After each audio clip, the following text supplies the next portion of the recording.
Over the past 75 years, more than 10,000 chemicals have entered our food supply, but the EU allows just 300 additives. At Thrive Market, we prioritize quality, banning over 1,000 ingredients found in conventional grocery stores. Our Healthy Swap scanner helps you find better versions of your pantry essentials without the junk, dyes, or fillers, and everything is delivered right to your doorstep. So shop at a grocery store that actually cares about your health at thrivemarket.com/get-started for 30% off your first order and a free $60 gift. You're a startup founder. Finding product market fit is probably your number one priority. But to land bigger customers, you also need security compliance. Obtaining your SOC 2 or ISO 27001 certification can open those big doors, but they take time and energy, pulling you away from building and shipping. That's where Vanta comes in. Vanta is the all-in-one compliance solution helping startups get audit ready and build a strong security foundation quickly and painlessly. Vanta automates the manual security tasks that slow you down, helping you streamline your audit. The platform connects you with trusted experts to build your program, auditors to get you through audits quickly, and a marketplace for essentials like pen testing. So whether you're closing your first deal or gearing up for growth, Vanta makes compliance easy. Join over 8,000 companies, including Y Combinator and Techstar startups who trust Vanta. For a limited time, get $1,000 off Vanta at vanta.com/simplify. That's VANTA.com/simplify for $1,000 off. Steering wheel. Collapse the steering wheel here. Give him steering wheel. Hey, steering wheel. Somebody tell him to give it to him. Come on. Whoa. Do that, can I please? Do that hip. How the that's possible? I'm driving like a grandma. Get that, Ralph? Did you hear me? I'm on radio. Ralph, acknowledge. Now, come on, close him down and kill him. We've got a lunatic on the track down the Hanger State. Boys and girls, your attention, please. Hello and welcome back inside the Part for May for podcast number 921. This is Todd. No, Todd, not that. A.K.A. Negative Camber. You know why I've asked you here. You must convince the villagers that I'm harmless. It's not asking a lot, folks. It really is. And tonight, for your kind consideration, we're going to talk about racing. We're talking about Formula One. We're talking about all kinds of stuff. All kinds of stuff. But before doing that, I have to introduce my co-hosts. That is plural. First up, all the way in our nation's capital, nestled near, but not in our nation's capital. You know her, you love her, the lovely, the redoubtable Grace. Grace, how you doing? I'm doing pretty good, Todd. Good. It's very cold. It is very cold. It's the same temperature in St. Louis as it is where Grace is at. Yes, it is very cold. I agree.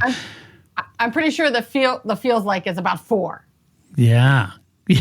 That's the wind chill. Exactly. And Grace and I are joined tonight. Oh, I know what you're thinking. You're thinking he's the long-suffering co-host of the Part for May, but actually he is that. But actually, he is the sporting manager of championship-winning Heart of Racing in the IMSA series and Le Mans and all around the world. You know him, you love him. Hello, everybody. This is Paul Charles, the International. Paul, I tried to get some more exciting music for you because you complained the last time. Yeah. I did. I like that music. It's good. It's a bit more, Spy Who Loved Me kind of thing, Kind of is. Well, hey, in that vein, it's very fitting then. Yeah, it is. It is. I mean, you've had a lot of spies. But if I told you the whole truth, I'd have to kill you. So. Right. Yeah, I only know part of the truth about your wife. Not that she's a full-blown spy. No. But, So, Paul, you in your backdrop, I see the white caps of the Atlantic Ocean. Yes, sir. Yes, it looks a little windy, a little chilly in Daytona. It is. Been raining too. Yeah. And Grace, I know today's MLK Day and it was Inauguration Day, but I have to think that somewhere in your house there was a TV on Ferrari TV watching Lewis's first visit to Ferrari. Had to be in there, right? There's no stopping Lewis. There is no stopping him. No stopping him. I did see the pictures. He looked great in his suit and his overcoat. Very nice. Yeah, very, very. As Paul would say, very smart. Do you ever seen the show Dalgleish? No. Yeah, it's one of those English, murder mystery kind of things. It's based in the 70s and then creeping up to 60s, 70s. That's what Lewis Hamilton reminded me of. Yeah. The police chief, inspector, just very dapper, very dapper. That guy drives an E-Type Jag. Obviously, Lewis, not so much. Well, let's face it, Paul. If you were a police chief in the 70s, 60s, you would have drove an E-Type. I would. Correct. Yeah. I would. Yeah, my you dad would. used to have one. It was like my favorite vehicle ever. You liked it? I did like it. Yeah. Yeah. But over 90, the front end would wander around a little bit. Did but, you it? know, you deal with these things. Yeah. And that's why you became a professional driver. And that's why my dad took it away from me.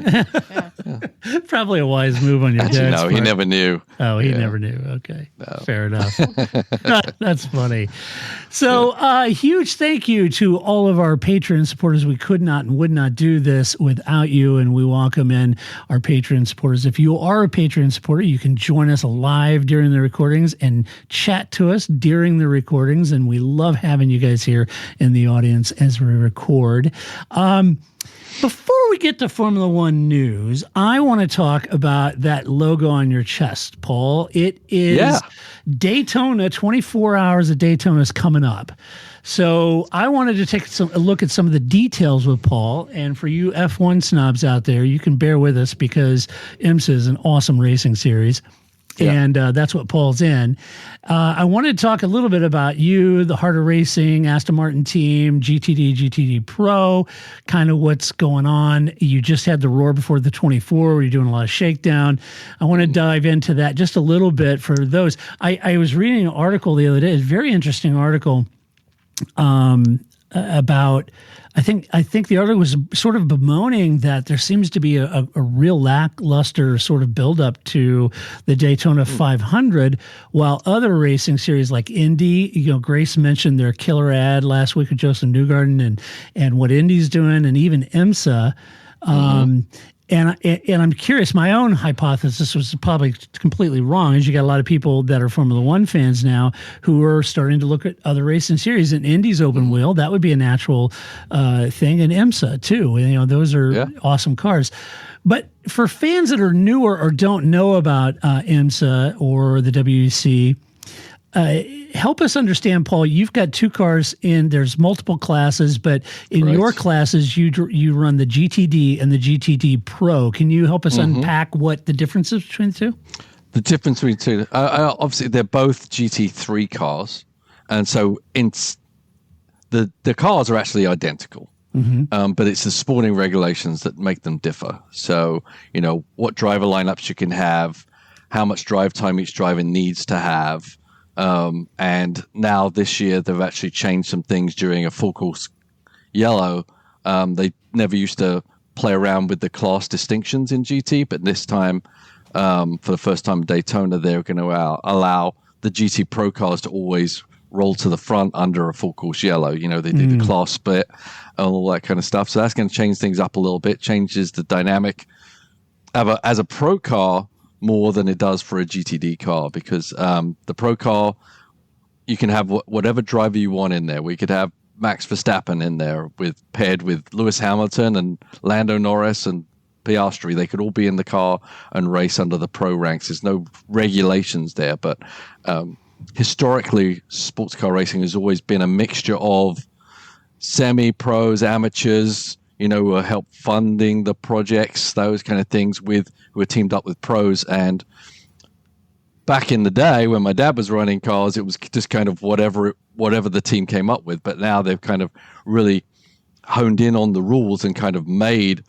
a template for the driver lineups for GTD. As I said, the cars are the same. So basically in GTD, you allow two pros, and then you have to have you can have two semi-pros or two amateurs as their teammates. And in GTD, those less experienced drivers, maybe gentleman drivers, have to do at least 4.5 hours in the race. So you can't just bring in an amateur and just have him run for 2 minutes and then just have the pros kind of roll out the race. So it's a different dynamic. We would qualify then. You would be the pro driver if we had our own team, and Grace and I would be the two amateur drivers.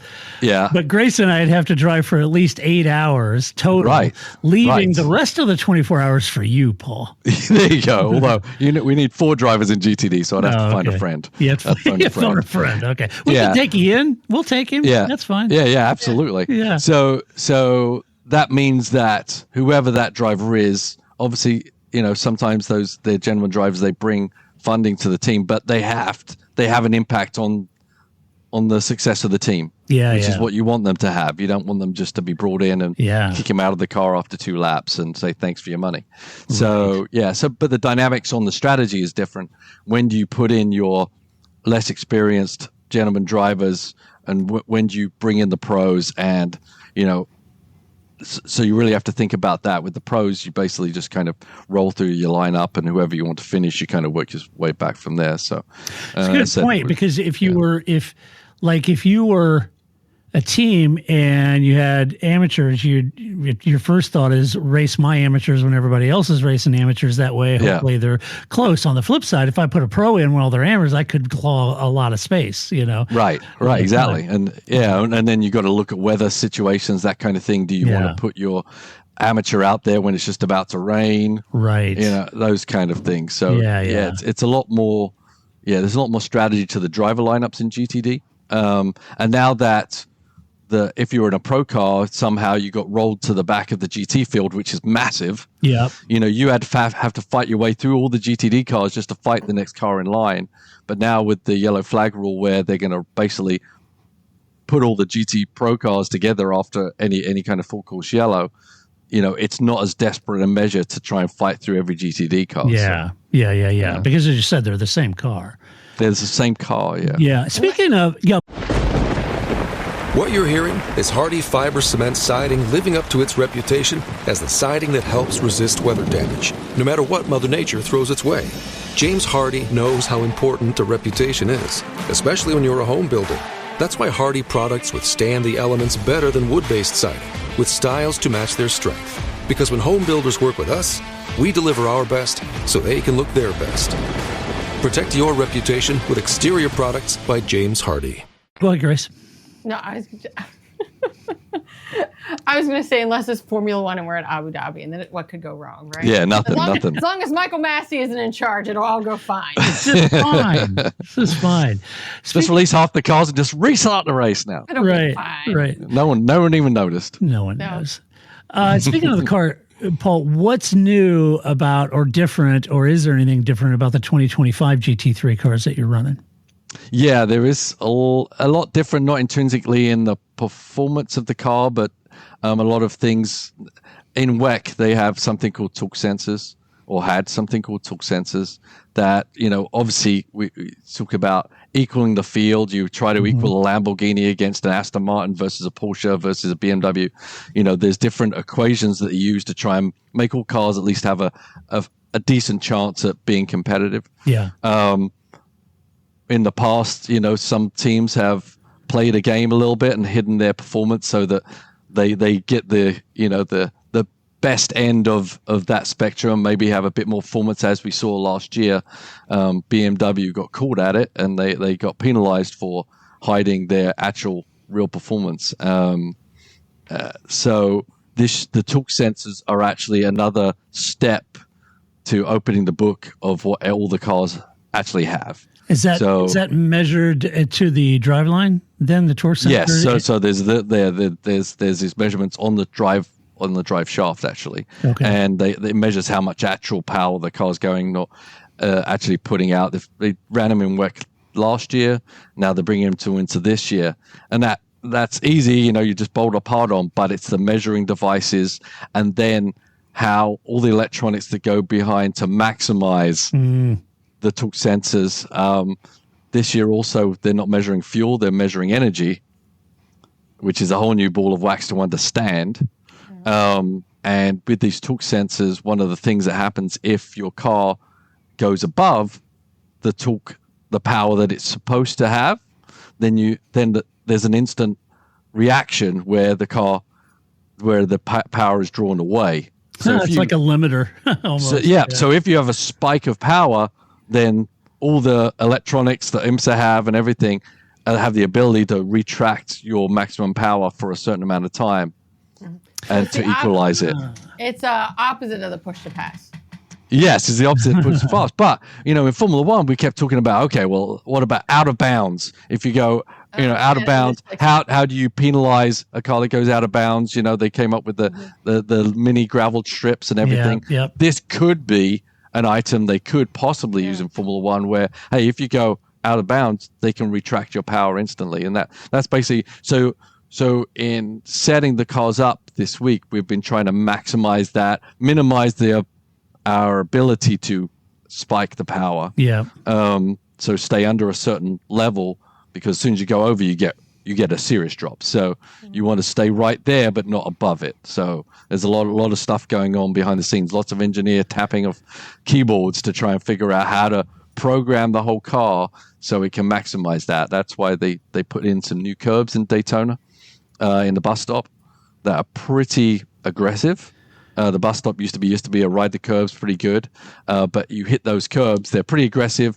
It's not necessarily the best on the car anyway, but also with the introduction of the torque sensors, it can really do a serious detraction of power if you hit them too hard. Usually curbs are the thing that spike the power, so you've got to kind of measure that. Yeah. Peter had asked in the chat, what happens if you get a flat and the wheel spins? I mean, there's ways of measuring that and accounting for that. They also are well aware of our tire pressures. They monitor them instantly, so they're well aware if something untoward happens like that, and they can account for that. So they're reasonable to deal with. Honestly, IMSA. I mean, generally on the sporting side and everything. So, they're not just stuck in the mud and this is the rule and those kind of things. They understand the realities of what goes out on the racetrack. You mean they don't manage what underwear your drivers wear? No, they haven't even. No, they did do a safety check on the piercings of sporting managers, but I don't want to get into that right now. Yeah. We already went down that road with Lewis. We don't need to know. Paul, keep it to yourself. You don't need to know. It's private. It matter. Is. I was just going to say, Grace, gosh, that seems almost like cutting edge and professional. I'm just saying, right? Like, I don't know, just get in the car and go, and we'll take care of the other stuff. Yeah. So, Paul, who's driving the cars in Daytona? And really, do you know for the balance of the 2020? Yeah, I mean, we're in the pro car. Definitely some old seasoned veterans of hardened racing, although they're young guys still make a mess. They don't pick up after themselves. So, Ross Gunn, Roman DeAngelis, Marco Sorensen, and Alex Riberas are in the pro car. That's a pretty stout lineup. I'm a fan of all those guys. Yeah, they got really good experience in the car. They got a good experience with the team. They all get along great. That's solid. It would be more fun if it was like 3 out of 4 of them. I'm all for. Yeah. I'm going to tell you which one I'm not. Yeah, which one I don't like. Yeah, there's one of them. Yeah, a little dodgy. That's very strong. That'll become clear when we announce the all-season lineup. Yeah, and in the GTD car, because everyone's kind of moving to the pro car, so now we've got Zach Robichon is really the only guy that drove for us last year in the GTD car. We've got Tom Gamble, who did drive for us for a bit before he made a little journey to McLaren, and now he's come back. So there you go. Yeah. And we've got a couple of new. Mattia Drudi is an Italian guy. Never had an Italian guy. Yeah, he helped. Did they win Spa last year? But he's been driving Astons for a wee bit. And then Casper Stevenson is a silver. He's a real young guy. He's a super nice guy, and so we're getting to know those drivers. But as I said, the GTD lineup has to have a couple of silvers or bronzes and a couple of pros. So Casper's brought in. He's a really good, solid silver. So he's going to team up with Zach on that side of the it's good thing rulings. Good thing you're fluent in Italian. Yeah, right. I actually marvel. It's like we're lazy, right? But Mattia, fluent in English and especially in the debriefs and all this kind of stuff, just articulates perfectly. It's like, I feel pretty lowly when I see that kind of thing. Yeah. So you just finished the Roar before the 24. How'd the 007 and 27 look? Well, we had some issues. We had some electrical gremlins for sure. The 27 car had struggled to get out, but for a handful of laps on day one. So that wasn't pleasant. And I said and it's got a lot to do with the torque sensors getting the programming right. Even though we ran the car in WEC, the whole car loom and everything is different in IMSA because they read everything different. They want something different. So getting all those systems, there was nothing intrinsically wrong with the mechanical performance of the car, but getting everything to work together and getting it right proved a little difficult on day one for us. So we got a little lack of running. We'd wanted to do a bit more. But the second day went a little better. We got more and more running. The cars were running pretty good in the nights. Unfortunately, the third day was basically a downpour, and we were hoping to, with all these new systems, we have to go through certain readings. We have to see which switches are going to work best. We were trying to do that during the wet session, but it was too wet to even rule those into. So hoping to get a bit of dry this week leading up to the 24 to get those tick those boxes. As people are well aware, on preseason with Formula One, there's a lot of just kind of homework and job lists you have to go through before you even think about how quick the car's going and getting that extra performance out. You've got to make sure every function functions correctly. So we're kind of going through both of those at the same time, back and forth with performance, but also trying to not tick those boxes too. So we hope a little dry weather before the 24 will help us finalize that stuff. I've driven this track at a 458 that you gave me, Ferrari, which was epic. And Paul said, "Here, take it out for a spin." Yeah, I like that he gave it to you forever. Paul's like, he gave it to you. Sure. They do need it back though eventually. Yeah, Paul's like, "You're a Ferrari fan. Here's a 458. Take it. It's even in red. Perfect, Paul." So I did drive. I did make you take my sister. So yes, and she was lovely. But I drove that, so I've driven on that track. But I've also been driven around that in a 4088 with Sebastian Vettel, which was mind-numbing.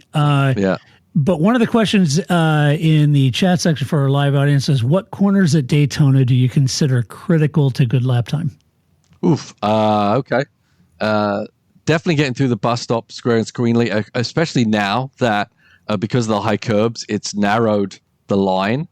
And so everyone's trying to figure out how to best utilize the bus stop there because it carries you all the way down to turn one. Both getting in and getting out, right? Because you get out of six. Getting out of six is critical because that takes you all the way to the bus stop. But the bus stop is kind of like a stopgap between one long straight and the next. So it's important how you get into the bus stop and how you get out of it. Yeah. Right. You can't. There's no compromise there. So I'd say the bus stop is critical in that respect, both for entry and for exit.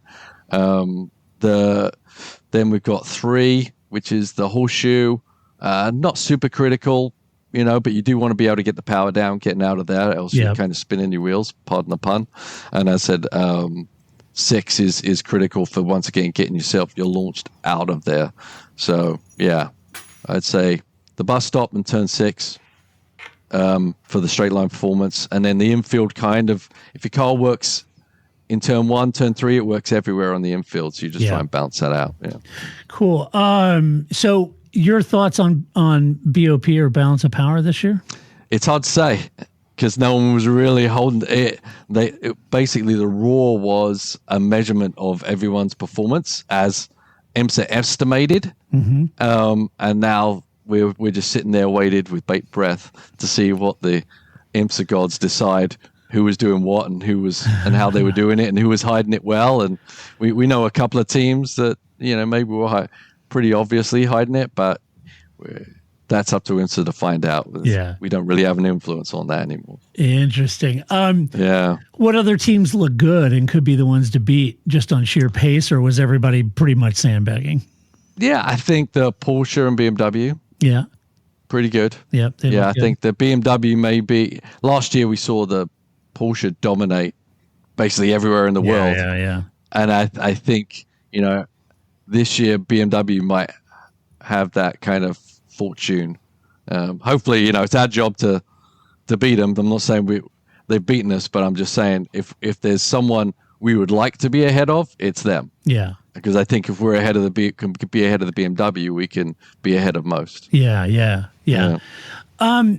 So how do you approach? I've been there with you, and then for the 24, and it's a wonderful event. How do you approach a 24-hour race in January? The thing that I had never been to one, and you invited me down, I went, and it's dark for so long, and it's cold for so long, and does the team already have their strategy ready, or is it more fluid than that? Can you base any of your strategy on what you saw in the Roar, or how does that work? Yeah, no, the strategy is definitely in the works already. Yeah. It's not reactionary. You always have to come up with a plan. You come up with 2 or 3 plans, depending on how things roll. But you definitely have a pretty firm plan before it starts. You're always open to reacting to things because you never know when the yellows are going to go out and everything like that. But just like Formula One, the strategy, computers and ideas and all these programs kind of give you a fairly decent idea what to expect during the race. What you're hearing is Hardy fiber cement siding living up to its reputation as the siding that helps resist weather damage, no matter what Mother Nature throws its way. James Hardy knows how important a reputation is, especially when you're a home builder. That's why Hardy products withstand the elements better than wood-based siding, with styles to match their strength. Because when home builders work with us, we deliver our best so they can look their best. Protect your reputation with exterior products by James Hardy. Yeah. And when to expect it. So we're all working on that together to try and figure that out. But yeah, we've got a basic idea of how we want to finish the race, what we want to do up until a certain point. There's certain hour marks where you're like, okay, we just need to be here by this point here. Then this is when we, pull the trigger on, taking a bit more risk for pace. So it's already in the works. Yeah. But we're always ready to make a change depending on what's going on. Right now, it's a brand new season. It's a little different than halfway through the season when you know who you're racing in the championship. Yeah. So that did definitely change things. As last year, we knew we were chasing the 77 car, and so everything was based around the 77 car, not based about where we finish. It was just about beating that person. Yeah.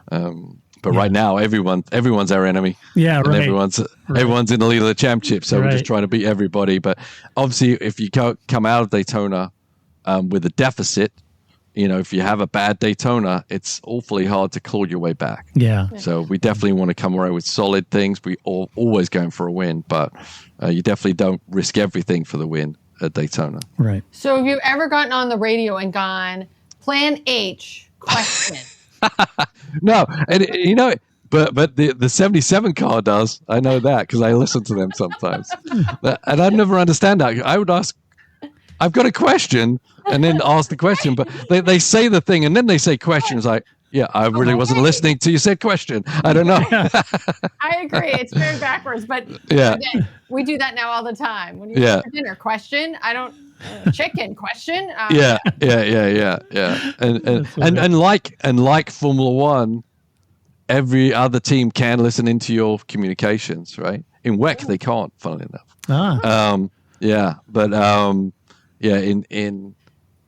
In IMSA, everyone has to declare their frequencies. So any team that wants to come in and listen to what you're discussing. So you have to be a bit cryptic out there for the most part, what you're talking about, and wait till you get back in the pit lane before you discuss more finer details. But in the race, you don't have that option, right? So you got to kind of lay it out there a little bit. Did you bump into K-Mag or Logan Sargent? Question? Yes, K-Mag is right opposite our RV. Yeah. So I see him occasionally. I've seen a lot is Roman Grosjean. Well, isn't he looking for a ride? I feel like he's stalking me. It's like I turn around, there's Roman again. He may be stalking you. Yeah, and him and Daniel Kvyat. I nearly stopped Kvyat because I was trying to. If you remember when we were at that first Formula One race, we bumped into Daniel Kvyat and Ricardo at breakfast. Yes, we did. Yeah, and I got that picture with them. I was nearly going to do that, but then I feel a little goofy seeing that we were actually racing against them. But, so him. Those guys are on the same team, so they're hanging out a lot. Some other Formula Ones. I saw Ruth again. She's out there. Yeah. I think she's married to someone that works for Honda or something. Oh, okay. Yeah, so I think that's why she's she coming got to these married events. recently, didn't she? Yeah, so I think she's married to an engineer or something on the Acura team or something like that. So she's walking around in Acura gear. Nice. Yeah. Yeah. Was Juan Montoya there? I haven't seen Juan. No. He's usually there. Yeah, he is there. I did see. I saw Felipe. Ah. Yeah, Felipe says hi. Nice. Yeah, sure. and then and Barrichello's son's racing, there. and Riccardo Patrese son's racing against very us. nice. So there's a lot of Formula One ties here. I mean, it really is. So people, as we know, Drive to Survive, the surgence of Formula One brought people to all kinds of racing series, and definitely to IMSA, it's helped a lot. But when people get to an IMSA race, they will actually recognize these people, and unlike Formula One, they may bump into them in the toilet stall, Right. So right. which happens. Did you bend Roger Penske's ear about making the right decision by not bringing F1 back to Indy? No, Roger didn't say hi yet, but he is right next to us in the pit lane, so I'll just give him a thumbs up. I agree, Roger. Roger's never fallen for those kind of trickeries, right? No, he doesn't fall for cheap parlor tricks, that Roger. No. He had lots of opportunities to win in a Formula One team, let alone put on an F1 race. And I think he's the wiser and got more money in his pocket for it. Yeah, he's a smart cookie. Yeah, he is. My next big question was Gunther Steiner. Oh no, it all went wrong. Was he there walking around the paddock peddling his book? No, I haven't seen Gunther. Oh. If I let him know, he might be glomming on him. Okay. He's run out of friends, I think. Here's my suggestion. Write a couple questions that could be used for the drivers at the end of a Formula One, like on the podium. And just keep them in your pocket like a fortune cookie, just in case you run into them. And you just slide them a few sheets of paper. Just be like, ask these. Hey, try this. Or just shove it in his pocket, and maybe when he's in the hotel room later, he's like, what the hell? Oh, that is a good idea. Yeah. Ask that question. Oh, what the F? That's a good idea. Yeah, no, that's a great idea, Grace. We got to do something, right? We've got to bring his level up. If we're going to have to deal with him, someone's got to help. Yeah. Yes. Yeah. Especially because, you really could just steal the questions that they asked last week, right? It's not, you don't really have to be creative at that point. No, right? please. Gunther is definitely not creative. No. Now, for those of you thinking this is Paul in the team's first race, it's not. And Paul, I want to know, why didn't you win the 24 Hours of Dubai a few weeks ago? Blaze. Wow. Code 60s. Code 60. Yeah. Different rules. I'm not against the Code 60 rule, but just pitting at the wrong time, and every time we pitted, every time we came out pit lane, a Code 60 happens. So if people don't know, it's like a full course yellow, but everyone slows down to 60K. Yeah. They don't throw pace cars out in that race, and everyone slows down till they clear up the wreckage, then they release you again. But it was close. We had to do one extra pit stop because of that the other teams didn't. I don't think we would have won, but I think we should have come second. But we came fourth instead. So it's not a bad way to start. No, not a bad way to start the year. Yeah. So, well, hey, let's keep it in Aston Martin news, shall we? Ooh, yes. As we move on to Formula One, I know all the F1. All the F1 snobs are out there going, get to the show! This is the show! This is the show. It's good stuff, people. Come on. It is good stuff. If you haven't watched the IMSA race, you really should. It is wonderful. And if you've not gone, which that's another question I have for you before we move on. Okay. So, people can go and buy tickets and attend the Roar. Was there a few folks in the stands? Yeah, I mean, generally they're not in the stands for the Roar, but there was a lot of people in the paddock. Right? Yeah. Yeah, because you can get up and close to the cars and the drivers. Yep. Literally, like within a foot of the cars as they're going out. So that's where the people want to be. For the race, go up in the stands. But I'd say at the Roar, the practices or whatever, spend a lot of time in the paddock. You really get to see all the technology and the teams working. As I said, you bump into a K-Mag or a Roman Grosjean as you're walking around. It's pretty cool stuff, and they're actually more open to signing autographs and everything than they've got used to the American way of opening the doors to the fans, which is awesome. And that's cool because when I was at Indy with you, your car's on the grid, people are all walking by, Ross Gunn's there or Roman or whatever, and you can just go up and chat to them, Yeah. And I had conversations with your drivers while you weren't around. Oh. Yeah, and they were about you. Yeah. Anyway, no, it was, it's super cool. If you haven't been to an IMSA race, put that on your bucket list. Okay. Yeah, you know what about that? What? Everyone likes Drive to Survive, the little shows where IMSA do their own little thing. So check that on YouTube. Yeah. There was a couple of good ones at the end of the year. I even appeared on one, though. I didn't do a Will Buxton impersonation or anything like that. But it's a good way to understand what IMSA is about behind the scenes, which is kind of what Drive to Survive did for Formula One, right? Yep, exactly. Gives you a good education, a good feel for the vibe of the series. Yeah, and it's super cool because I've seen it as just a fan attending, and I've seen it sort of just from a media standpoint up and down the paddock, and then last fall I was sort of embedded with Paul's team and got to really set in their team meetings and set with the drivers, and not everybody can do that. I got to tell you, that is really, really cool to watch Paul apply his skills and the drivers and Ian and the whole team, from mechanics to everybody straight. It's just amazing. So anyway, a great series. So check that out. And then the races win, Paul. What's that? The races win 24 Hours of Daytona. The races win? When is the race? Question? Oh, when? I thought you said win. When's the race? Question? There you go. That's better. Yeah. Now I understand. Yeah. It's next weekend. Next weekend. Yeah. Yes. Yeah. Saturday and Sunday, every hour. And yes, we stay up the whole time. Yes. Yeah. 24 hours, Paul's awake. Yeah, even longer, right? You have to get up at 7 a.m. and you don't go to bed till after the race is well and over. So they call it 36 hours, really. Yeah, but I saw pictures that you have better seats now with windows. Yes, I do. Yeah, we turned out now I'm literally right up against the pit wall. And I get to, so it's I'm excited about my new seating position. Yeah, that's very cool. I saw your picture of that. Let's talk Aston Martin. So Aston Martin and Max Verstappen, this came out this past week in keeping with all things Aston Martin. The big news this week was that it was alleged that a team representative is said to be pitching the idea that Max Verstappen will be coming to the team after a $1 billion deal. Now, this was in the press. And now the team obviously denies this, but the sources told the press that there was a pitch being done to potential sponsors of the team in which this was being said. So at best, it's like name dropping Max.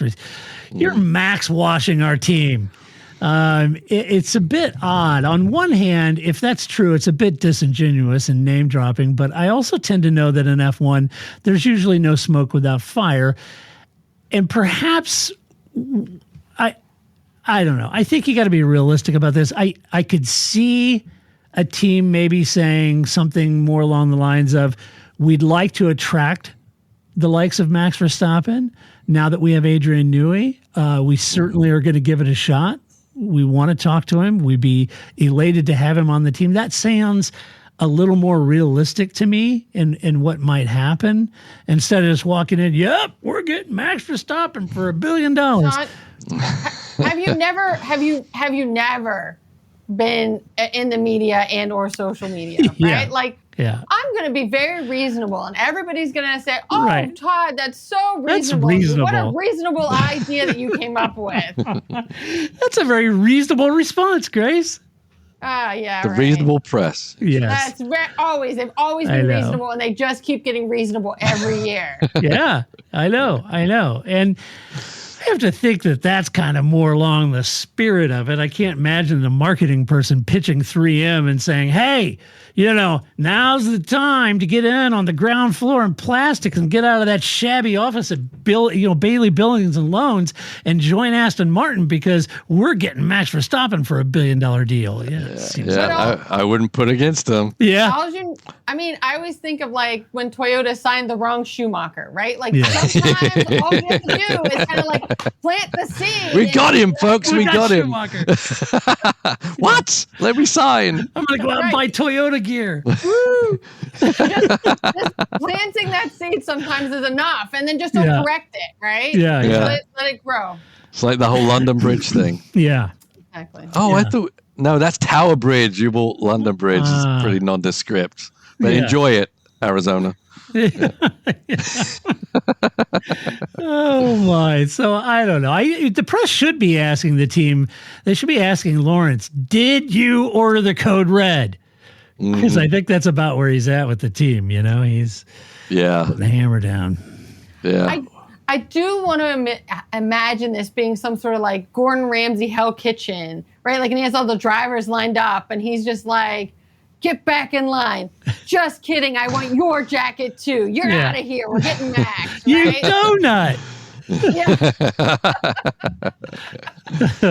That would be much more fun of a way to pick your driver lineup, right? Yeah. So, Paul, you've been in Daytona for a week now. Have you had a good curry already? I have not. I think they're going out tonight. I know where it is. I know where to find it. Yeah. They may be going tonight. I may be able to, if we can wrap this up, I might be able to get there tonight. All right, shut up. No, I'm just kidding. I'm just kidding. No, Next story. I'm getting one in, though. I'm getting one in. It's curry and sushi in Daytona. Why the hell wouldn't you? Grace, have you had curry this week? No, not yet. Okay. We had Filipino tonight. That's not nice. Curry. Nice. Well, it's good, though. Adobo chicken. Nice. Nice. There was a last time I was in Daytona last December, not this 2024, 2023 December. And there were some really good Cuban restaurants down there that had fantastic Cuban steak. It was fabulous. I think I ate there twice when I was there. Yeah, it is. Yeah, it was great. Okay, this is a fun story. Alpine have no excuses for 2026, says Alpine. It's an interesting article over at Autosport that reports Alpine's executive plan. Yes. They report that Alpine's executive technical director, David Sanchez, says the team has little excuse now for the 2026 season, seeing as they've ditched their wonky Renault engine for their Renault car in favor of Mercedes engine, right? Now, fair enough. It seemed to work out for McLaren, but there's also another side of that Mercedes-powered coin, which is Williams, who it hasn't worked out so much for, right? Plus your Alpine. Plus your Alpine. Right. Like, it's only one factor that you share with McLaren. Yeah. It doesn't mean it's going to work out for you. You mean the engine goes in the other way? Oh, jeez. Now, what why the did hell? we know that? We fired all our engine guys. We didn't know. We thought we just kind of put it in there. Right. Oh, my goodness. Oh, that's what it is. Fine. Yeah. Now, you could argue that Williams might be the outlier here and more, the more akin to what Alpine can expect. But, you may say, well, that's kind of where I see Alpine back there with Williams. Now, I will point this out in defense of Alpine. As the article points this out, it says Alpine was pointless in the first 5 Grand Prix of last year, scored 14 points over the next 15 rounds, but then they scored 51 points in the last 4 with that double podium in Brazil. And my hunch is, just my personal opinion, Grace and Paul may have a different, but my hunch is that Alpine is starting to get the car right in the second half of 2024. And if that continues, perhaps they won't be like Williams at the back with the Mercedes engine. Perhaps after 9 years of bragging about podiums and wins for the mission, they may actually be moving towards the sharp end of the grid. At least that's my hunch. I wish that for them. But no doubt they're looking for that McLaren, story, that rags to riches story with a Mercedes engine in the back. Grace, what's your intuition? Tell us.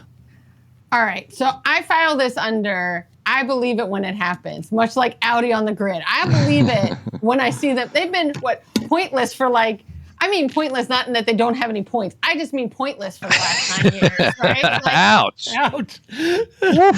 You mean like pointless as an operation. Yeah, right. I mean, the Renault being Renault. So I just think. You're bringing nothing to the table, like that Andretti guy. Yeah, right. Exactly. We get rid of him, we're great. Right. But I mean, I'm all for. You know what? I feel like maybe it's the Washington football team's just rubbing off on me, right? I'll believe you, Todd. I'm going to go with it. We haven't started the season yet. This is it. This is the year Renault finally proves me wrong. Let's have it. Yeah. I'm here for that. Paul, what's your hunch? Well, my hunch is it's one thing now they got a known entity with the Mercedes engine that helps. Yep. Right. Did they, yes, they made progress in the chassis quite exceptionally, right? And how much is that engine holding them back. But the other thing is the dynamic of not having to develop your engine, having a whole team of people working on this new engine, on your own engine, being a single entity on the grid, basically. They had no other engine share, right?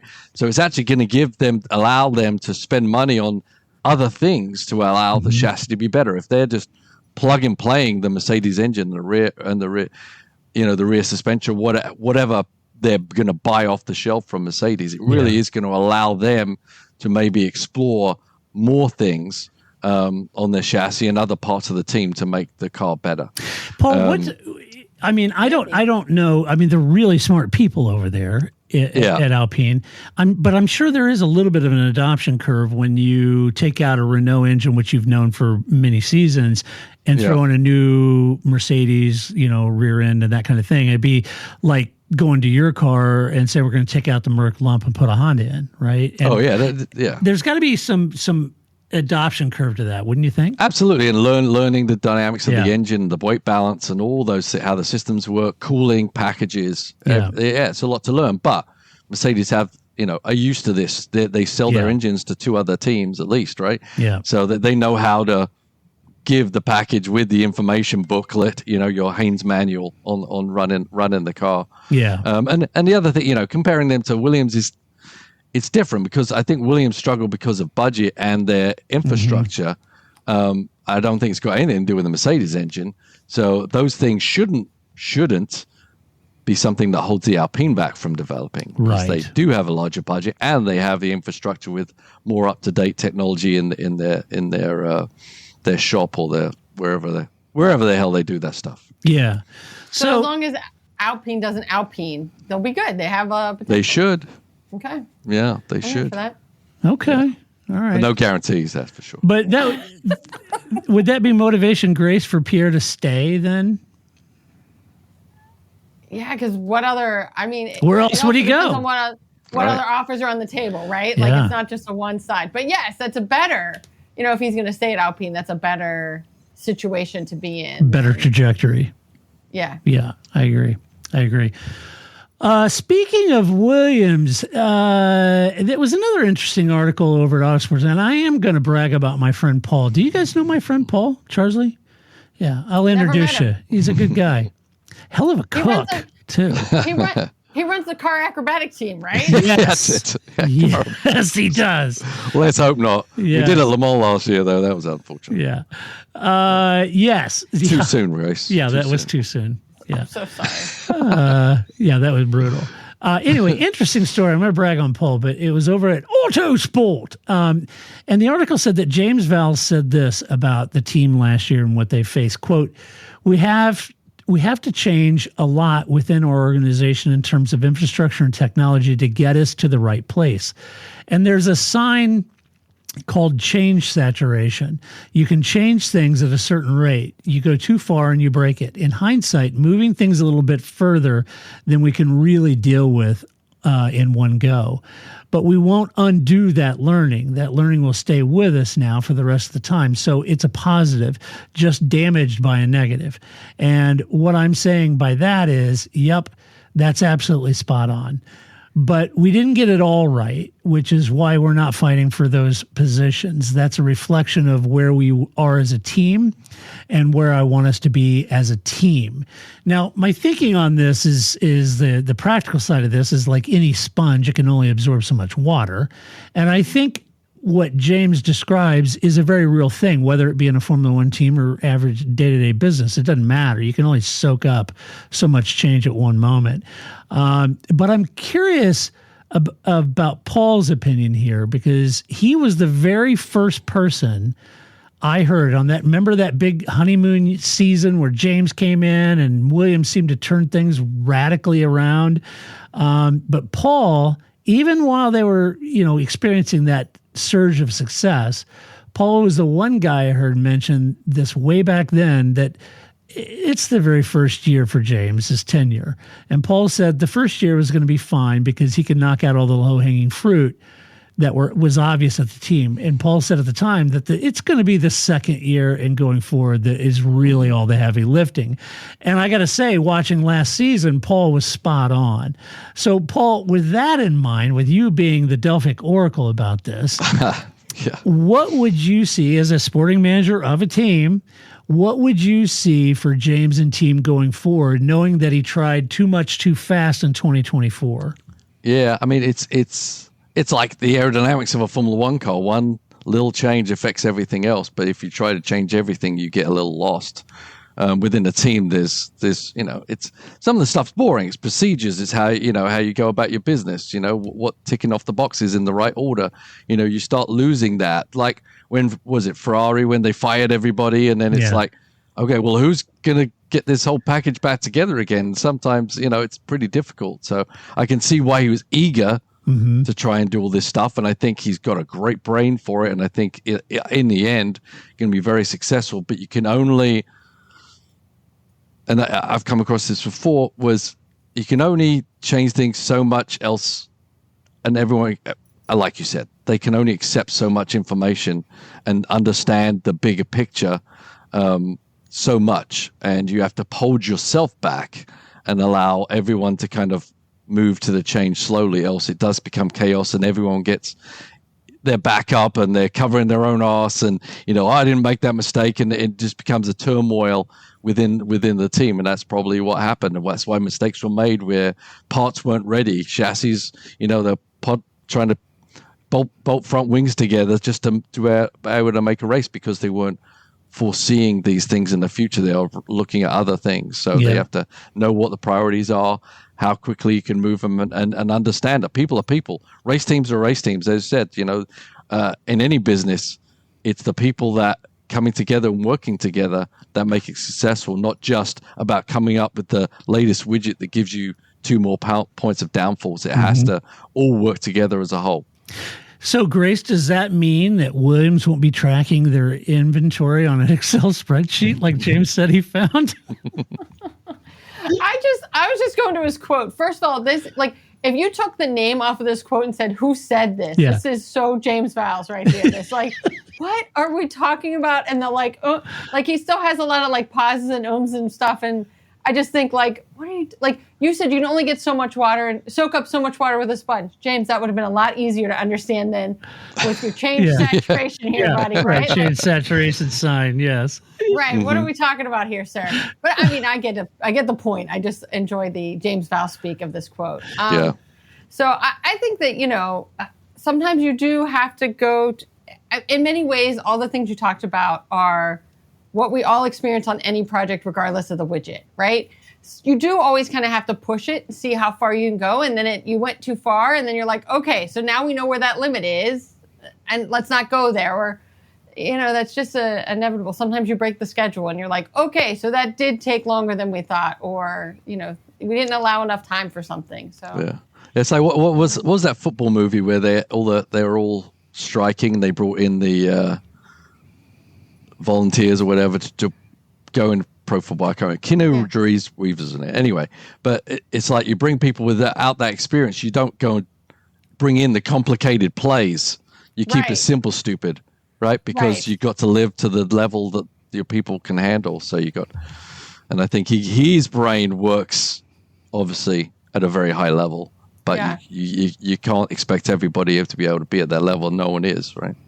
Yes. I was trying to remember what football game you're talking about. I think you're confusing. I think it was F1. It was Finbarr when Finbarr came in, wasn't it? Yes. I just love that picture of Finbarr. I know. Oh, my God. That was brilliant. The Finbarr years, or was it weeks? I may have been weeks. The Finbarr years. Was that a song by Mike and the Mechanics? Or I was trying to find if I could find a picture. I'm almost positive I have. I typically try to have it ready at the available so I can pull out the Finbarr meme, but I may not have it. You don't just have that as a person you have already searched on your phone. You just like 5 billion times. Yeah, I know. I should title it Finbarr so that way I can search. I mean, I do. Should. Okay, let's all do this. It's great radio. It is. Let's go ahead and take time to do that now live. I should have that. I do have Zamfir, the master of the pan flute. Ooh, okay. What about Super Zoran? No, Zoran GP. No. Don't have that. I need to get that too. That's a shame. That is a damn shame. So, and listen to the Williams. When James got there, it almost had you thinking that the Williams factory was the 1938 machine shop in Leeds, where they're, well, we're pressing fittings down here. Hey, there's Finbarr with Christian Horner right there. Oh, Finbarr. There he is. Yes. Oh, Finbarr. Where are they now? Huh? Where is Finbarr now? He should be leading a team. He should be. There you go. There's another Finbarr. That's my favorite. That's the one I have. That is the best one. That's my favorite. Yeah. So I wonder what he was saying on the. I mean, did they just give him a fake earphones and a mic plugged in? Yeah. just sit there. Like an old cell phone for a toddler. Hi, mommy. Oh, hi. Where's that little phone, that way back when with it rolls with the eyes in front, then the eyes go up and down, with the little string. Oh, you pulled it by the string? Yeah. That was exciting. Yeah, that was exciting. Little popcorn popper lawnmower, right? That was an exciting toy until my brother started spinning around and smacking me with it. You probably deserved it. Yeah. No, I never deserved any of that. Let's see. What else in the news? Oh, making a little more room at Audi. If there's a lot of change going on over there. And, they're getting a little ruffled feathers with Grace saying, I'll believe it when I see it. But back in 2017, when Longbow, the financial investment group, bought Sauber, or a good portion of, they installed Italian Alessandro Aluni Bravi. Now, Paul could speak to Alessandro in Italian, but he's not on this show, so he doesn't need to. He's been there toiling away since then, but change is coming in a couple of weeks. You see, Alessandro is leaving the team. Is he going to Aston Martin like everybody else? I don't know. He says he has a new project. Is he going to go run the Valkyrie Aston Martin WEC program? I'm pretty sure not. Not that you know. Not that you're in the inside there. No, I didn't get a message or anything. Yeah, right. Yeah. Hey, Paul, put this guy to work. So anyway, he said he had a project, but he's leaving. Now we have, going along with Grace, I'm trying to support my co-host here. If they make it to the grid, they will have Matteo Binotto and Jonathan Wheatley. And to be fair, that's a pretty strong lineup, if I'm honest. Yeah. It is. Yeah. Like at least it's a good start. It's a good start. And they'll have the Hulk. Yeah. Pretty good start over there. Yeah. Yeah. And Borlello, right? So that's the whole thing. It's like they're starting. Yes. But it should have started 3 years ago. So they're just right. It's like it's kind of has a sniff of Alpine in my mind. Right. And I saw that. What? Yeah, go ahead, Grace. I'm sorry. That would be actually worse. So I am like, I'll believe Audi when I see him. What would be worse is if Audi showed up and they became Alpine. That's a worse option. Then just don't show up, right? Like, yeah. They should show up and be Andretti. Oh. Or maybe there's a Seinfeld where both Elaine and George have to balance each other out. So then when like George is really smart, Elaine just is like falling apart because Jerry's friends have to balance. Maybe it's the same thing. Like maybe the grid always has to have an Alpine. And if it's not Alpine anymore, maybe it's going to be Audi. Just so somebody's always playing that role. Yeah, Alpine get their stuff together and all of a sudden Audi come in the room. Whoa! Right. Whoa! What is going on around here? Yeah. They're using spreadsheets. Yeah, right. Oh my! So anyway, you got that to look at. So keep your eye on it for you, big Alessandro fans out there. Keep your eye out. He says he's got another project. Big fans. I'm sure he's got fans.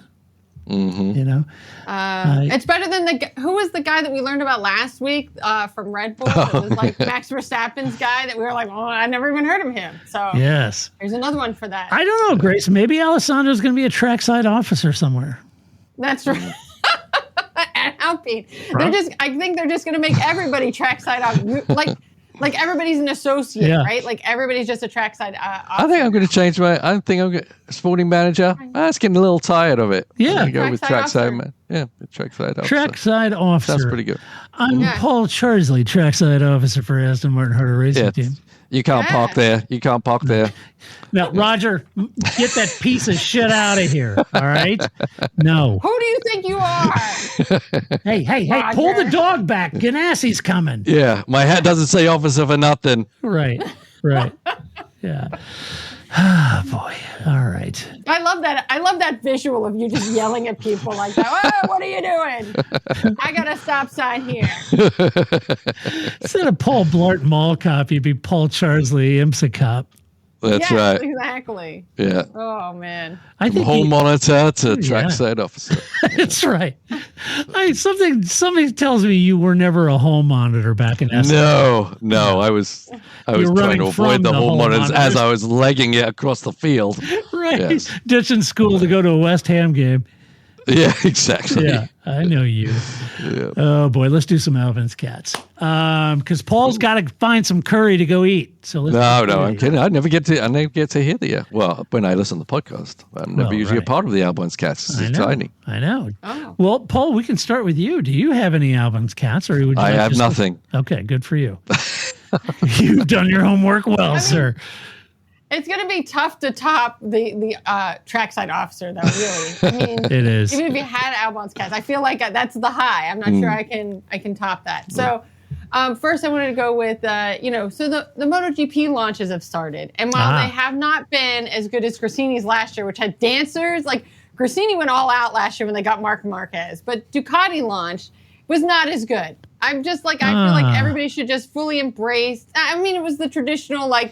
Riders come out, they pull the sheet off. Although the ladies, whoever the announcer was, great. Her outfit was like all red and had a cape, perfect. Nice. And I do enjoy. It had like a little cape. It was great. I thought maybe there's a trackside officer cape I could use. Yeah, that'd be even better if you could wear a cape. Then everyone's really going to listen to me. Yeah, they would. Yeah. You'd command respect. Absolutely. I mean, hell, Roman Grosjean would be following you everywhere then. They would, more than he is already. Roman, go home. Stop following me. About your cape, sir. Yes. So I just bring this up because I have continual high expectations for Formula One's launch. If you're all going to do it together, I expect dancers. I expect it to be like Ferrari's anniversary. I want tire sitting. Right. It can't just be, here's our two drivers. The team principal talks for a bit. We pull the sheet off and we sit on tires. I want some drama. You're all there together. That's pull your right. resources. At least like some T-shirt cannons and some confetti, right? Like, so get on that. Except it does appear that Ducati is going to do Vroom again this year, just like they did last year as part of their launch. So nice. We'll see how that goes. Maybe Ferrari will get on board here. How did Crackhouse look?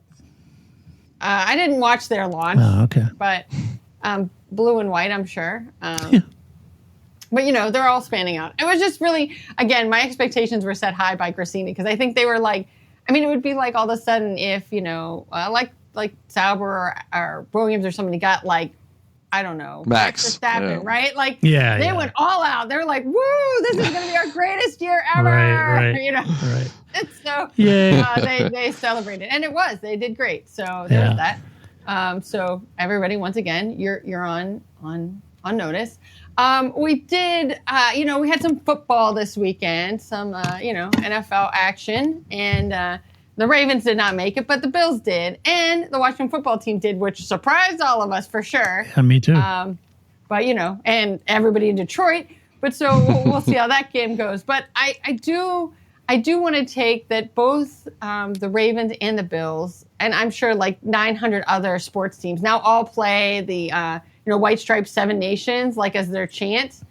And I learned somewhere that you can sing "Oh Fernando Alonso" I don't want to sing it. I'm not sure if that's like a copyright issue. I'm just going to assume you all know what I'm talking about. But anyway, you can sing "Oh Fernando Alonso" and it fits it. So now I'm just going to pretend that at every sporting event there's as many Fernando Alonso fans there as, like McLaren fans at Zandvoort. Like, you're an Orange, you're a McLaren fan. Great. So a lot of Alonso fans at the Bills game, apparently. So I was there for that. And the other thing, so this is more not so Formula One related, but more like fun fact, because I learned this fun fact and I feel like everybody should know this. So I don't know if you have the same problem that I do, that when you buy a shirt, there's like 8 million like laundry tags in it, and you can't read any of them because it's all like a light font on a white tag, and you're not sure which one's in English. And I just am doing this, trying to figure out how to wash this thing. If you have an iPhone with the most recent, I think iOS 17 or older or newer, if you take a picture of the symbols, it'll translate them for you. So you no longer have to try to read that. All you have to do is take a picture of the label, and your phone will tell you how to wash that garment. Wow. How about that? I know. This was like revolution. I just was like trying this on everything I could find. I wonder if that works on driver's Nomex. That'd be interesting. Yeah, that would be. I mean, why not? I'm going to give it a go. Fire rated to XX degrees. Yeah.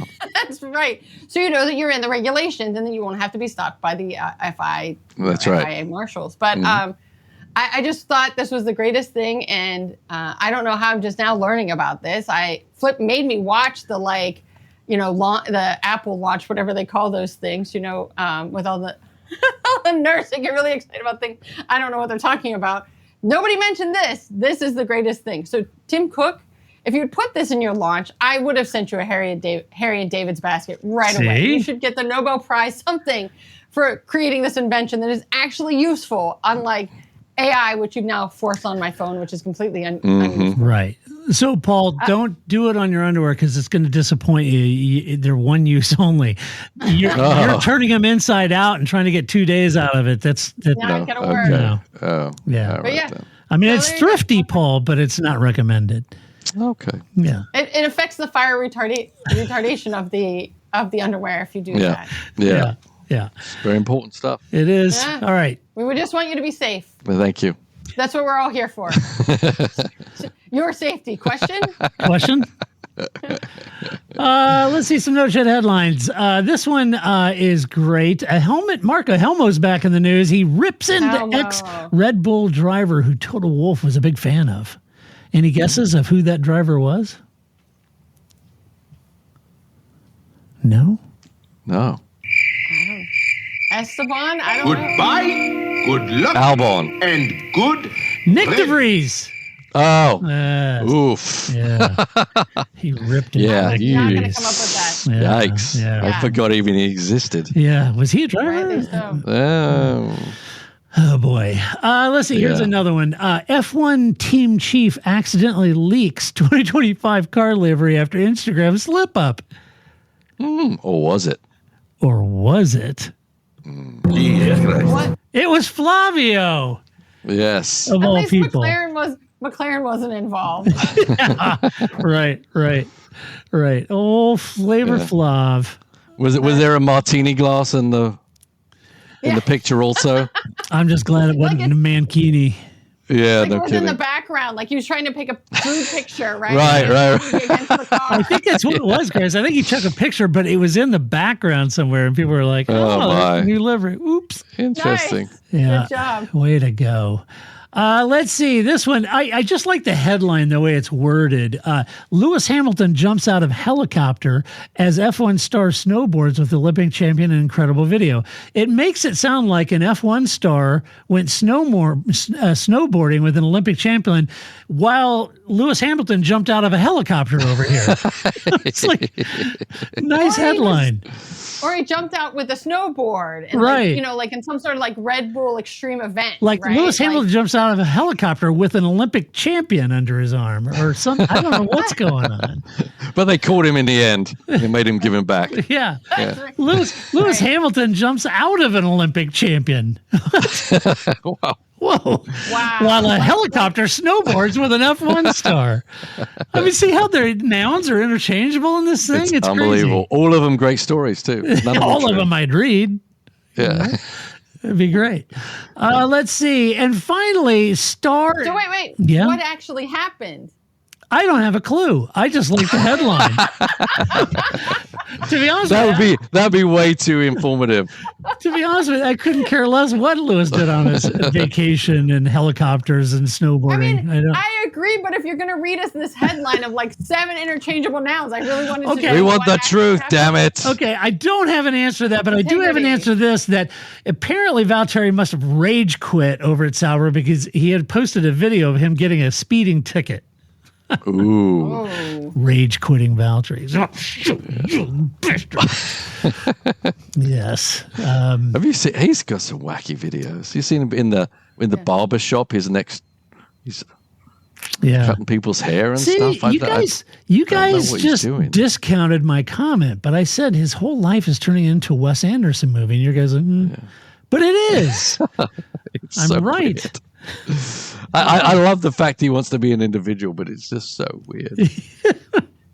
I think he's just riding that. I mean, what are you going to do? He's got nothing to lose. He's just a test driver now. Yeah. No one cares what he does. That's right.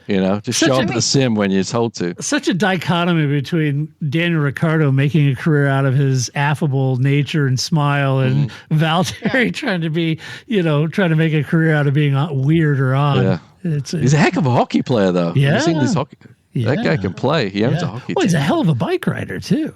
Yeah. I mean, I admire. I like his, style with the puck, man. Yeah. He was doing something with the progression of hockey sticks or something like that, and he could hit a puck. Heck yes. But can he jump out of a helicopter with an Olympian while snowboarding? No. Anyone could do that. It's just about if you land or not. Yeah. Only Lewis. I could jump out of anything with anything. It's just what happens next. Yeah. That's the important thing. That sounds fair. And finally, star of Netflix's Drive to Survive and major career change as he quits F1 with emotional posts saying racing is my life. Any guesses, Grace? Will Buxton. Oh. Sorry. You're right, Paul. It's Will Buxton.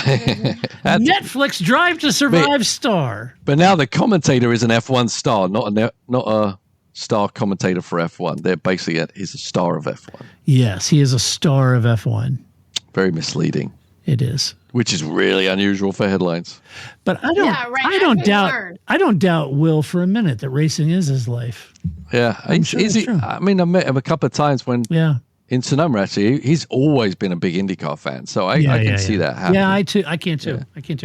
We interviewed him on the podcast a few years ago. He was a super nice guy to me. He was, and as I said, he really loves IndyCar racing, so I think it's I think he'll be great over there. Yeah, I just don't think star of Netflix Drive to Survive is really how I think of Will. It's Buxton. not. All three of us have known Will Buxton long before Drive to Survive. Yeah. He would have been, I would just said Netflix commentator. He's a professional broadcaster. That's how I would have. Or F1 TV announcer. You know what I mean? I don't think think his attachment is just to Drive to Survive, but maybe that's how some people know him. Maybe. Yeah. Who knows? He isn't just some yokel that they found for Drive to Survive. Right? Yeah. No. But I'm not sure he's the best commentator for racing, because we used to do F2 and things like that, and I'm not sure. Maybe he'll be better in that position. I don't know. I bumped into Lee Diffie because obviously he was the one from last year and he got replaced. Yeah. Bumped into him at Daytona and Calvin, so I had to chat with them. But didn't bring up Will, of course. But I'm just not sure. We'll see. Yeah, I just wasn't a big fan of Will when he was a commentator. I did like on F2. Just as a play-by-play guy, I liked him better as a guy, running around interviewing people. Yeah, I agree. I think that's really his skill. I think that's fine. Like, you want to put people where they're going to be successful, because both of those jobs are hard and different. Yeah, they are. When you think of like Lee, who does a bang-up job and been doing it for years. Yeah. He made the transition over to NASCAR, and a lot of people, NASCAR is, had mixed opinions on it, but I think Lee is a professional. But he'll win him over. Yeah, he will. Yeah, he's a good guy. He's a friend of the show, and he's a really good guy. I've met him a few times. He's a great guy. But and a lot of people give Crofty a lot of shtick, and I'm not saying it isn't deserved or not. I will say that doing what he does is not easy. Yeah. To be lap by lap commentator like that is not an easy job. No. I think it's easy to forget what somebody's role is, right? So, if you think of, like Bob Varsha's job was different, than Steve Matchett's job, right? On Speed Vision, right? Like, so you each have a different job, and you're right. Crofty's job is really just to never stop talking. Right. That's part of his. And be excited. Yeah. And be excited. Right. Exactly. And so that's really hard, and that he has to say things and react. And yeah, sometimes he's wrong. Sometimes he's very wrong. Right. And I watch F1's broadcast now, but I think that I can both be like, Crofty's not my favorite, and acknowledge that what he does is a skill and hard, and I appreciate that he does it. Yeah. You know what I mean? Like, yeah, absolutely. Well, it's like Fabio says, a patron supporter in our chat. If they bring in Valtteri as a replacement, I'm out. Yeah, I'm out too. You definitely move on to the Italian and Spanish broadcast after that point. It has to be so exciting to be in the Roma. That is how it's going. Oh, Can I just say, my favorite part of the Ducati launch is that they have, I mean, it's all in Italian, right? So they have, interpreters. So you can, you see they're talking like this, and the interpreter's just like, and then I said, the bike is great this year. I'm so excited. I have so many big emotions about the bike this year, right? Like, it's just so funny because that is not at all what that person sounds like, but the interpreter is always this very deadpan voice. Yeah, that's funny. It's enjoyable, Let's do. That's why you watch movies with subtitles, not voistrappers. Oh, I agree. I'm. Even though it's harder. Yeah. It is, but unless it's Pecco, because Pecco does kind of have a very, straightforward affect to him. But Mark Marquez talking like that would be very funny. Like, and then I thought the bike looked great this year, right? Like, that is not what that guy just said that. But yeah, I agree. You've got to read it, not listen to it. Yeah, for sure. All right, let's do some mailbag. You've got mail. Okay, Paul. Oh. Lizard Rock says or asks this: how can Sergio Perez say, quote, I didn't expect it, referring to having to leave Red Bull? I mean, how could he have not figured out that he was not even close to max performance and wasn't getting Red Bull enough points to defend their constructor title? Is he so out of touch with reality it's scary? I think he absolutely expected it. I'm sure he was hearing a lot of things. It's just how he wants people on the outside to perceive him. It's like a sympathy quote, so to speak, I would say. Yeah. I mean, there's no way he didn't know. It's not like Helmut going around there giving him a hug, and then there was a lot going on. It's a lot easier to say, well, I had a contract, I was doing well, and but Grace fired me, and I don't know why Grace kicked me out. It's a lot easier to say that than Grace hired me, and I failed to deliver any meaningful points for her team that would even remotely want her, make her want to keep me. Right. Every day I came to the office, I was expecting the keys not to work anymore. Right. Oh, my ID badge isn't working for some reason. They fixed the glitch. Yeah. Boop. Right. It's kind of like, no, I can't get in. Maybe if I move it quicker. Christian! Hello, Christian. I do think it would be, I think that point is absolutely valid, right? What was he supposed to say? Yeah. Right? Like, yeah. And especially because out loud, he has to get another job, right? I mean, so when any of us go for a job interview, you don't dog the last guy on your next job, right? Like, there's just these kind of things that, because that's going to affect your narrative for these people that are going to hire you. So, of course, he's going to say, well, I didn't expect this. And it would also be interesting to see what the team was telling him versus what, again, the outside narrative versus their inside narrative. Yeah. So maybe they're saying to Sergio, some version of like, I know we just have to say those things. Don't worry about it. And then he should have worried about it. Yeah, for sure. So, Checo, you had a terrific career with Red Bull. Tell us how you got fired. Oh, boy. All right. Well, that does it. Paul is hunting down a curry this evening. We've got to let it go. He's got business to do down at Daytona because he's got the 24 hours of Daytona coming up in just a few days. Ramping up. Big excitement. The launch. Big emotion. Oh, always a big emotion. And the launch of the big IMSA season happens now for Paul. That's the only Italian I know. Big emotion. Yes. Big emotion. So he's got to get prepped for that. So if you just let it be known, folks, there is racing to watch next weekend. And you probably, you watch it, you probably see Paul. Yeah. Could happen. Could happen. Yeah, and You see people and names you know, and it's fun if you kind of like just leave it on all night and you kind of doze off and you're like, oh, where is everybody now? Right? I think you'll see a lot of Paul because I think when the camera moves to show Roman Grosjean, you'll see Paul right ahead of him. So you'll see him following Paul around. Well, actually, now hopefully we're in the lead and we get some TV time in our pit stops, and I'm just going to go. You guys know. Yeah. I'm just going to wave to you. Is that like your terrible net ear tug? You're just going to wave? Yeah. Yeah. I'll give you a wave. You know. Oh, boy. Oh, boy. Huge thank you to our patron, Melton and Fabio and Peter and Zine and everybody. Great to have everybody in the chat, chatting along with us. It was great. And we'll be back next weekend to do it all over again. Maybe there'll be some F1 news we can chat about, I'm sure. But in the meantime, if you like the podcast, tell a friend, share it with a friend, tell a friend to listen to it. Go over to your favorite player, give us a good rating, show us some love over there. If you'd like to be a Patreon supporter, you can just go to theparkforme.com, and there's a couple links on our main website to become a Patreon supporter for 2025. You get access to the live recordings and be part of our audience and chat with us and engage with us. You guys are awesome. And if you like the podcast, tell somebody about it. And you can also watch the podcast on our YouTube channel. Hit that like button and get the bell icon and all that. Ring the bell. Yeah, whatever, all that stuff. I know. And yes, we are on TikTok. And yes, we are on Instagram. And yes, we are on X. TikTok was gone. No, it's back. Oh, thank God. Yeah. It's only gone for like 7 hours. Yeah. 14 hours. It's back. It's long enough to switch servers, I think. Gotcha. Had to repropagate. So as long as you had it originally, because it's still not in the Google Store or Apple Store. Yes. So you can't download it and you can't get any updates. And I'm out. Yeah, I guess I missed the boat. Paul never did TikTok, man. Did not. He's on the gram. He's a big dancer, though. I would have thought he would have been on TikTok. Well, you would think.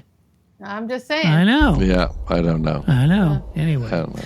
All right, we'll be back. Paul, thanks for coming on and sharing how it's going on the Roar and Harder Racing.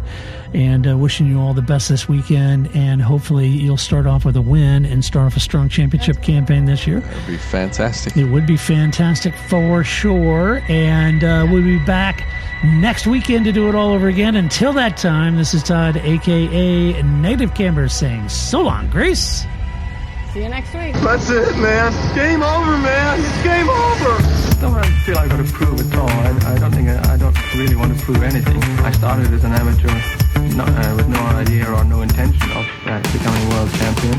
I was curious to find out what it was like to drive a car fast, to drive on a certain circuit, to drive a certain type of car.